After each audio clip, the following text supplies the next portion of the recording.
जानिए हुजूर पाक मोहम्मद सल्लल्लाहु अलैहि वसल्लम की पैदाइश से लेकर उनके बचपन तक का हैरान कुन सफ़र। कैसे पैदा हुए आखिरी नबी, जिनकी ज़िंदगी की हर घड़ी अल्लाह पाक की रहमत और इम्तिहानों से भरी रही।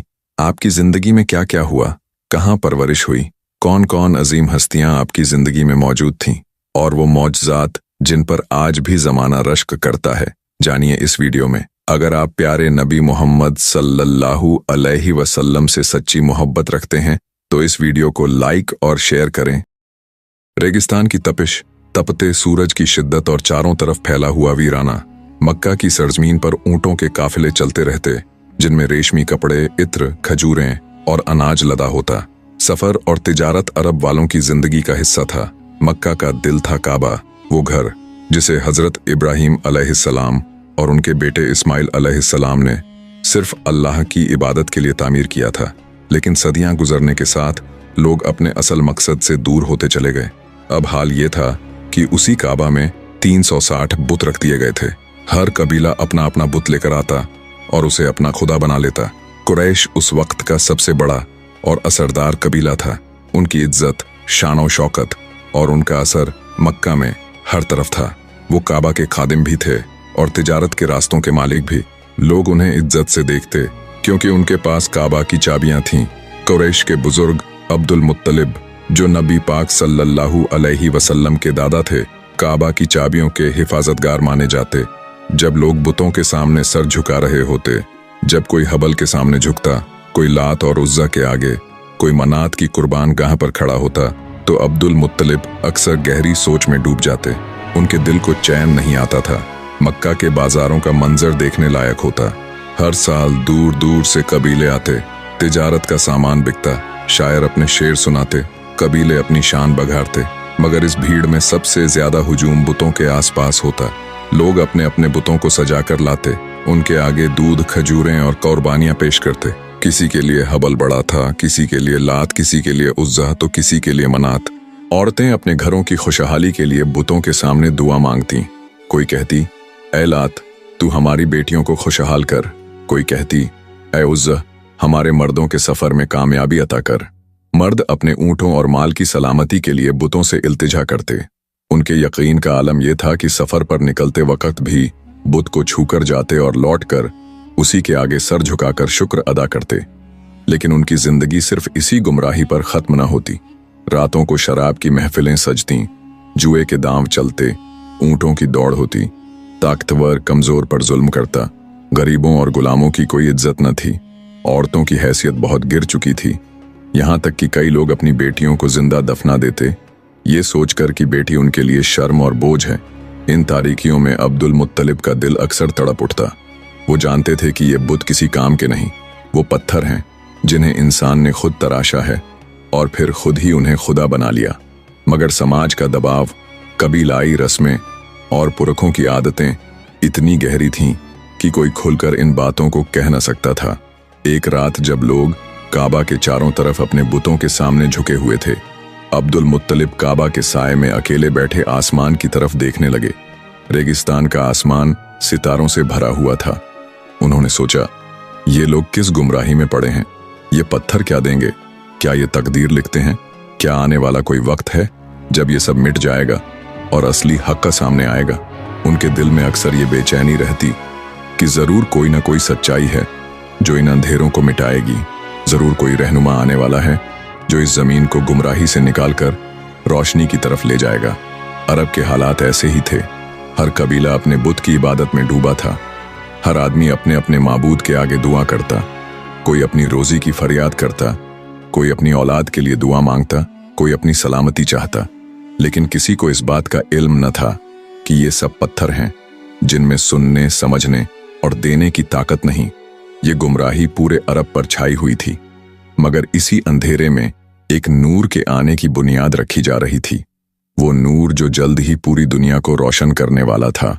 अब्दुल मुत्तलिब और कुछ और लोग जिनके दिलों में सवाल उठते थे, शायद उसी नूर की आमद का इंतजार कर रहे थे। यही थी अरब की हालत।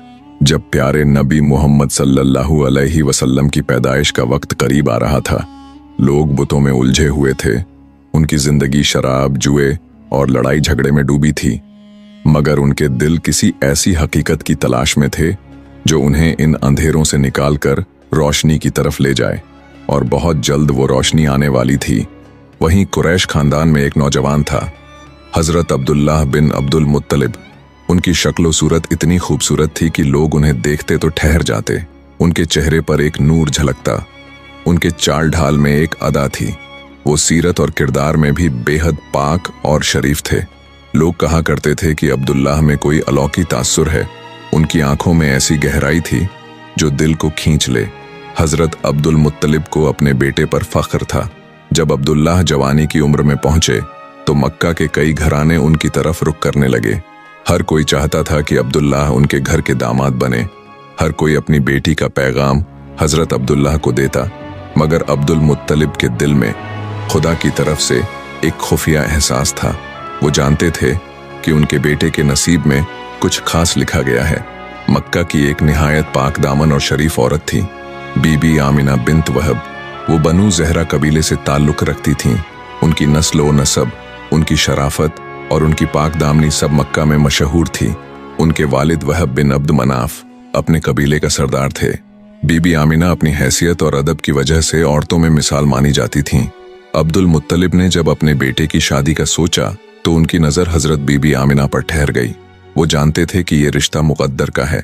उन्होंने खुद जाकर बीबी आमिना के वालिद से बात की। मक्का की रस्म और रिवाज के मुताबिक निकाह तय हुआ और इस तरह हजरत अब्दुल्लाह और बीबी आमिना का रिश्ता कायम हुआ। निकाह का दिन आया। कबीले के लोग जमा हुए। सादा मगर पुरअसर महफिल थी। निकाह पढ़ा गया और हजरत अब्दुल्लाह ने बीबी आमिना को अपना हमसफर बना लिया। ये शादी मक्का के लिए एक बड़ी खुशी की खबर थी। लोग कहते थे कि दो पाक घराने मिल गए। हजरत अब्दुल्लाह तिजारत किया करते थे। कुरैश के मर्द अक्सर शामो यमन तक सफर करते और अपने काफिलों में माल ले जाते। यही मक्का वालों की रोजी रोटी का बड़ा जरिया था। अब्दुल्लाह भी अपने काफिले के साथ सफर करते, मगर उनका अंदाज दूसरों से जुदा होता। वो सीरत के इतने पाक थे कि कभी झूठ न बोलते, किसी का हक न दबाते। जो लोग उनके साथ सफर करते कहते, अब्दुल्लाह के साथ तिजारत में बरकत है। दूसरी तरफ आम लोगों की हालत अब भी बुतों के आगे सजदे में डूबी हुई थी। औरतें अपने घरों की तंगी और भूख से परेशान होकर बुतों के सामने आती। एक औरत थी, उसका नाम हमीदा था। वो बेहद गरीब थी। एक रोज जब उसके घर में खाने को कुछ न रहा, वो अपने छोटे बच्चे को गोद में उठाए काबा के साए तक आई। वहां एक बड़ा सा बुत खड़ा था, हबल। उसने अपने बच्चे को गोद से उतारकर जमीन पर बैठाया और बुत की तरफ देखकर कहा, ऐ हबल, देख, मेरे घर में खाने का एक दाना नहीं। मेरे बच्चे को भूख से नींद नहीं आती। तू ही हमारी मदद कर, तू ही हमें खाना दे। उसकी आंखों से आंसू गिरते रहे, उसकी आवाज कांपती रही, मगर पत्थर का वो बुत खामोश रहा। उसकी आंखें थीं मगर देख न सकता था। उसके कान तराशे गए थे मगर सुन नहीं सकता था। उसके होंठ बने थे मगर बोल न सकता था। हमीदा रोते रोते वहीं बैठ गई। उसके दिल में चुभन उठी, क्या ये सचमुच खुदा है? अगर ये खुदा है तो मेरे बच्चे के लिए एक लुकमा क्यों नहीं देता? मगर समाज का दबाव इतना था कि वो सवाल अपने दिल में ही दबा गई। आंसू पोंछे और वापस चली गई। ये मंजर किसी ने देखा भी तो परवाह न की, क्योंकि सब उसी गुमराही में डूबे हुए थे। यही थी उस दौर की दुनिया जहां अब्दुल्लाह और आमिना जैसी पाक रूहें थीं।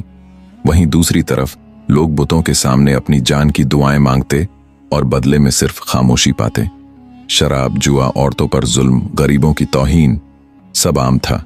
मगर इस सब के बीच अल्लाह ताला एक नूर की तैयारी कर रहा था जो पूरी दुनिया को बदलने वाला था। शादी के कुछ ही दिनों बाद अब्दुल्लाह सफर पर निकले। तिजारत के लिए उनका काफिला शाम की तरफ रवाना हुआ। सफर लंबा और मुश्किल था, लेकिन अब्दुल्लाह का दिल मजबूत था। बीबी आमिना उनके जाने के बाद अक्सर बेचैन रहती, मगर उनके दिल में ये इत्मीनान था कि उनके शौहर नेक और पाक हैं और अल्लाह उनकी हिफाजत करेगा।